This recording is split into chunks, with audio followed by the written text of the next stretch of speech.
Now there are techniques where you kind of exploit um, a concept called differential settling. Okay, and this concept of differential settling is typically used when you have mixture of particles of different sizes and different densities. Okay, so now in a method called sink and float method, what you do is somebody gives you a powder mixture and it has say particles of type A and type B, and say the density of the particle is rho A and density of the particle is rho B. Okay, now what I can do is I can put them in a column, okay, with a fluid, and if the density of the fluid that you're using, okay, if it is in between the density of the two particles that you have in the mixture, what will happen is one of the particles would sink and the other would float, right? So that's why hence this name, the sink and float method. Okay, so in the sink and float method, what you have is a mixture of particles of different densities, and you use a fluid column whose density is in between the density of the two particles that you're considering, and then you basically separate it out. Okay, that's what is done in here. Okay, and there's a concept called equal settling. Okay, that's what we're going to do in the. Okay, now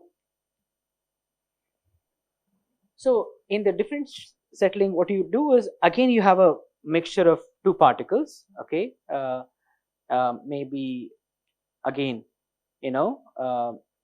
like say, okay, let me just okay, again you have particles A and B. Okay, and the density of the particle, as it is written here, is rho of particle B, sorry, particle A here. Okay, and this is rho of particle B, right? Now what is done in the equal settling concept is that you basically use the fact that there's a difference in the terminal settling velocities between the particles of different densities. Okay, okay, I'm just going to, so what you do is, we know that this is the settling velocity for Stokes regime, right?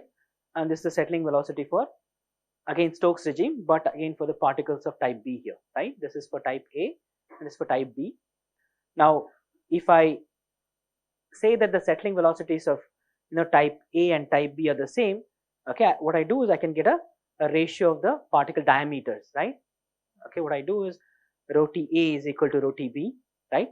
The density of the fluid is the same, that gets cancelled, right? Sorry, your viscosity is the same, your G gets cancelled. So basically, because of the fact that this and this is the same, I can actually get an expression for the ratio of the diameters as the ratio of the density differences, right? That's for the Stokes regime, and this is for the Newton's regime, right? Yeah, any questions?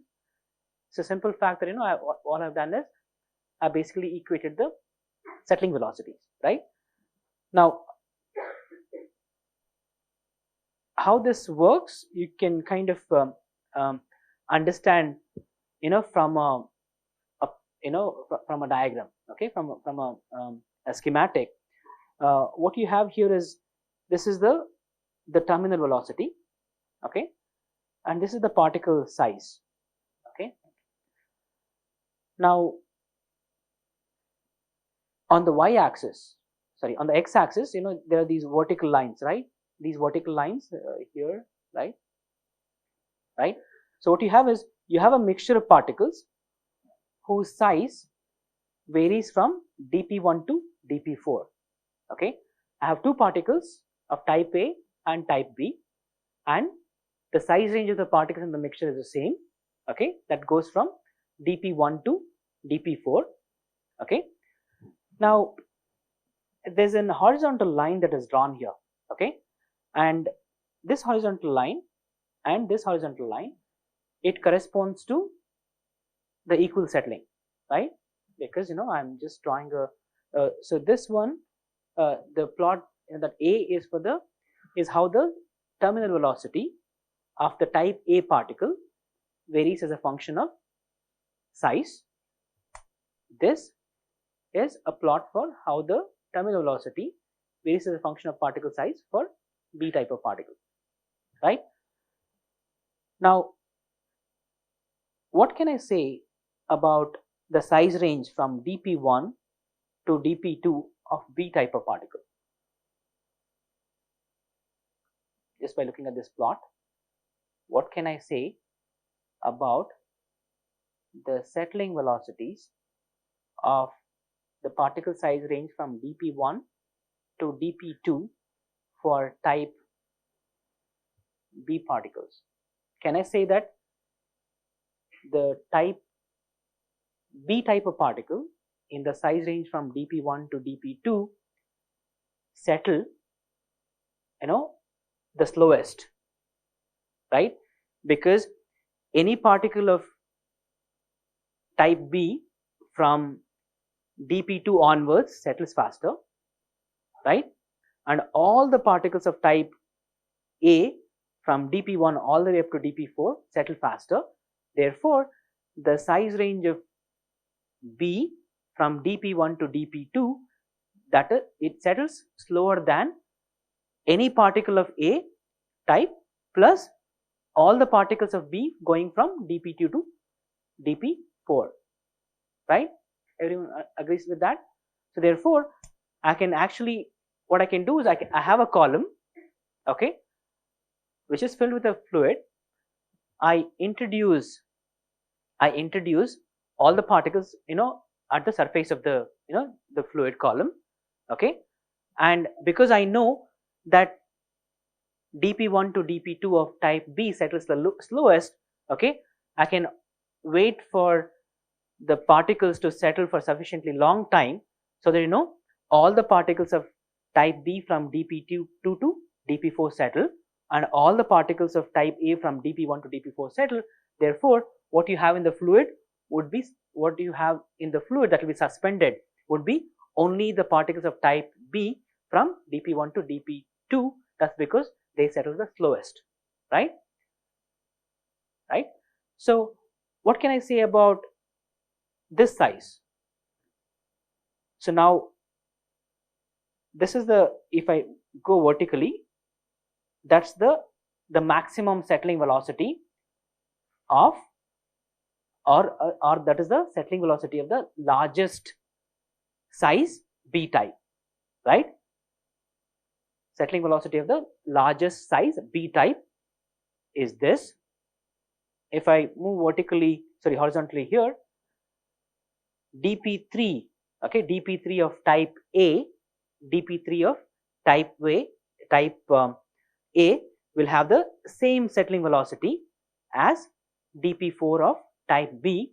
Therefore, the size range from dp3 to dp4, the size range from dp3 to dp4 will settle the fastest, right? So therefore, if I do experiments for a relatively short period of time, okay, I have a column, I introduce the particles at the surface of the fluid, okay. If I withdraw the fluid, so if I withdraw the particle from the sediment, okay, after an appropriate time, all the particles of type A from dp3 to dp4 would have settled to the bottom, and what you would have in the fluid would be all the particles of B from dp1 to dp4 and all the particles of A from dp1 to dp3, right? They will continue to remain in the fluid, okay. So therefore, what people do is people exploit this thing called differential settling, basically to separate out mixture of particles into different sizes, okay. And one thing I did not mention is that in this case, the density of the medium should be less than that of either of the substances, right? In the case of sink and float method, the density of the fluid is in between the density of the two particles, right? That's why one would sink and the other one would float. In this case, because you want both the particles to settle, and that will happen only if the density of the fluid is less than the density of the two particle mixtures, right? Yeah. What's that?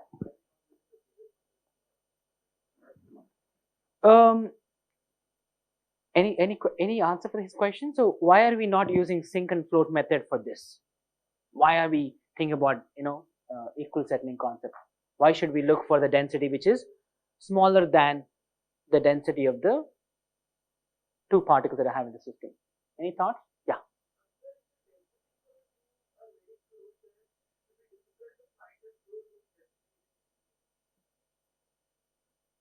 Yeah, that's one possible explanation. So what he's saying is that in the sink and float method, I would have to use particles, okay, of a fluid whose density is in between the two particles, right?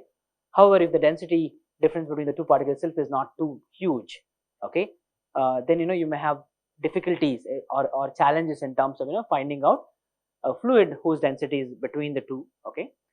But the more I think it's because of the practical difficulties, okay. Okay, maybe there's an example here. So say that I have two particles. Say A, there's something called the galena, which is one of the ores of one of the material, okay, whose specific gravity is 7.5. Okay, that means the density is 7500 kg per meter cube, right? Let's look at quartz. It has a specific gravity of 2.65. Okay, 2650 kg per meter cube is a density. Now you look at any fluid, okay, like say water, density is 1000. Okay, now go back and take a look at the list of fluids and the densities. It's very difficult to really have a density which is more than 2.65. okay. Of course, there are ways by which I can actually manipulate the density of the fluid. What people do is, I have like say water, I introduce salt, okay. Depending upon the density of the salt that I'm dissolving, if I say like say I take NaCl, right, sodium chloride, okay, and I dissolve in water, what will happen to its density? It will go up, right? If the density of the salt that I'm putting in, if it is larger, then if it forms a homogeneous solution, the density will definitely go up. Okay, there are ways by which I can manipulate the density of the fluid, but however, for cases where the density of the particles are much larger, okay, than like say 1000 kg per meter cube, right? So it will be difficult to really find a fluid whose density is in between the density of the two fluids. Okay, therefore, people do exploit this differential settling where the density of the fluid that you're using is less than the density of the two particles you're considering the mixture. Okay.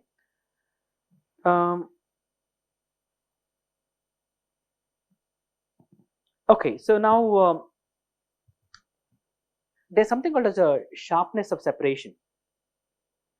Okay, what I mean by that is how, given a mixture of particles of different sizes and different densities, how cleanly can I separate out the particles into pure fractions? Okay, what I mean by that is, okay, in the previous example, say I have a particle size going from dp1 to dp4. Okay, now I take this mixture, this has type A, type B, all the sizes from dp1 to dp4.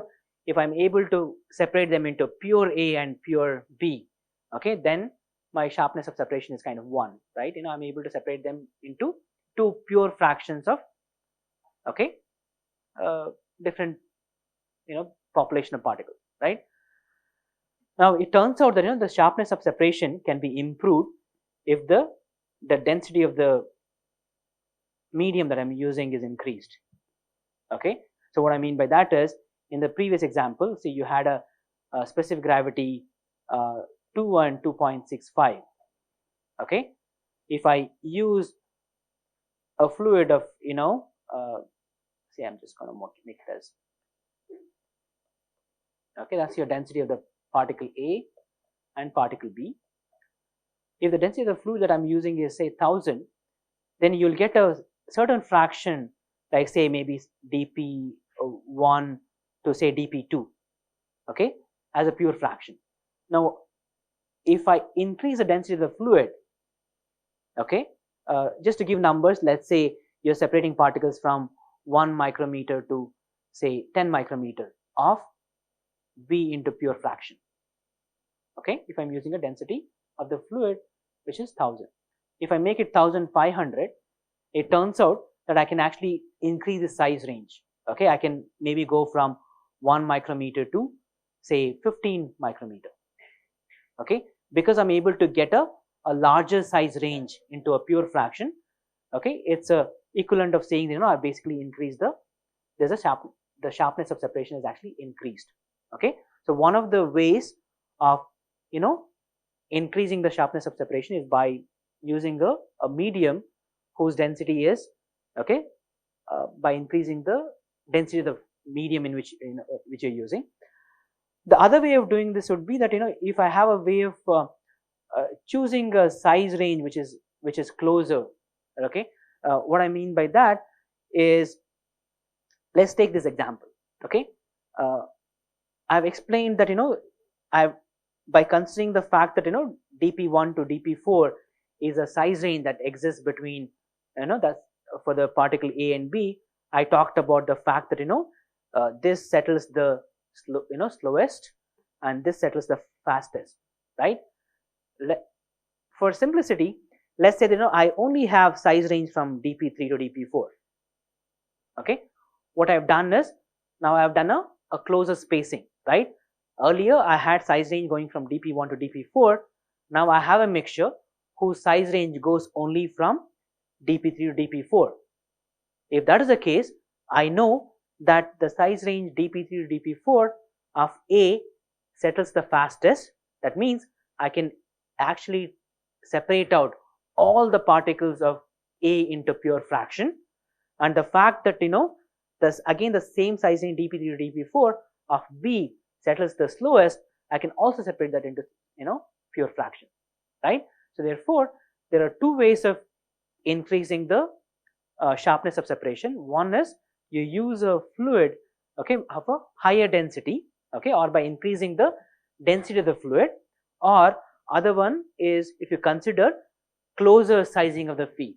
Okay, instead of taking a size range going from dp1 to dp4, you reduce the size range, okay, either going from dp3 to dp4 or dp3 to dp4. If you do reduce the you know, if you have a closer spacing in the size, you know, that again give you another way of you know, complete separation of the particle.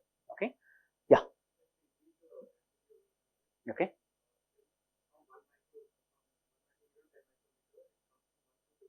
Correct. So why would you say that it will have some of A? Mm-hmm. Mm-hmm. Okay.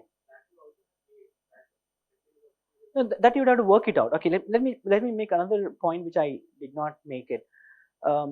So in this differential settling method, okay, you can get a pure fraction of A and pure fraction of B, okay, and a mixture of A and B, right? That's what is a typical case.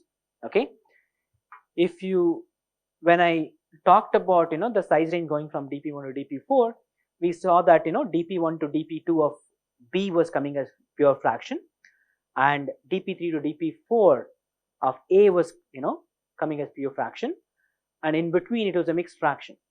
Okay, however, if you took this example of closer spacing dp3 to dp4, okay, both A and B was coming as pure fraction, right?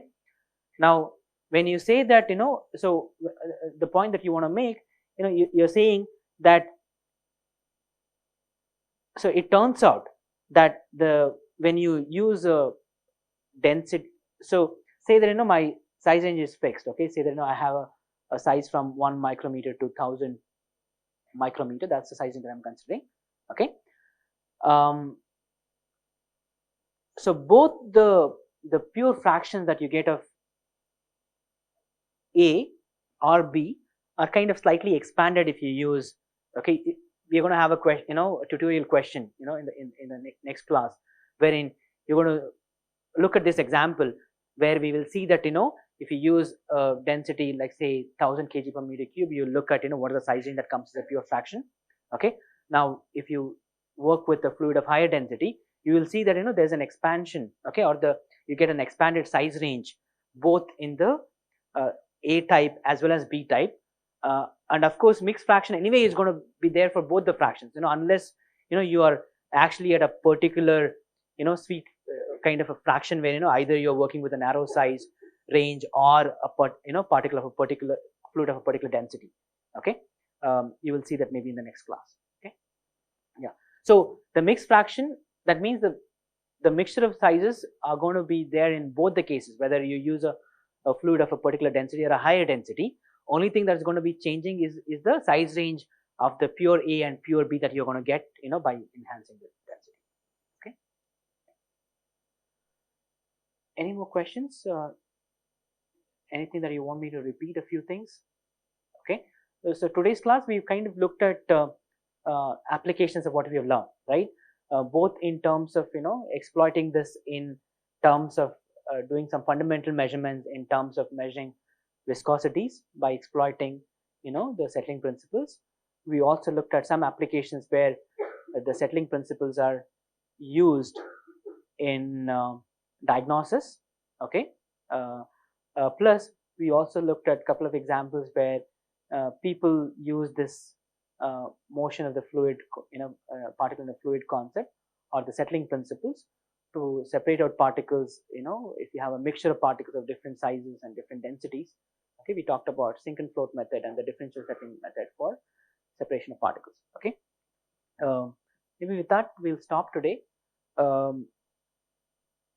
So far we have, when we looked at motion of particles in the fluid, we have always taken single particle, right? When we wrote this force balance, we took one particle and then we kind of identified the different forces. We did a force balance, we got the working equation, and then we got the expression for settling velocity, right? But that's going to be the case if you're looking at like say falling ball viscometer as a method for measuring viscosity, right? However, even if you go to this case, right, where you have a blood sample and you're really not dealing with one particle, right? In this case you have a very thin capillary. Okay, you have a blood sample and you have a large number of blood cells, right? So therefore you're going to talk about the collective behavior now, okay, in the next class, wherein we are going to look at cases where you have more than one particles in a fluid, and look at their settling behavior in the next class. Okay, so we'll stop today and then we'll meet up tomorrow here. Yeah, thanks.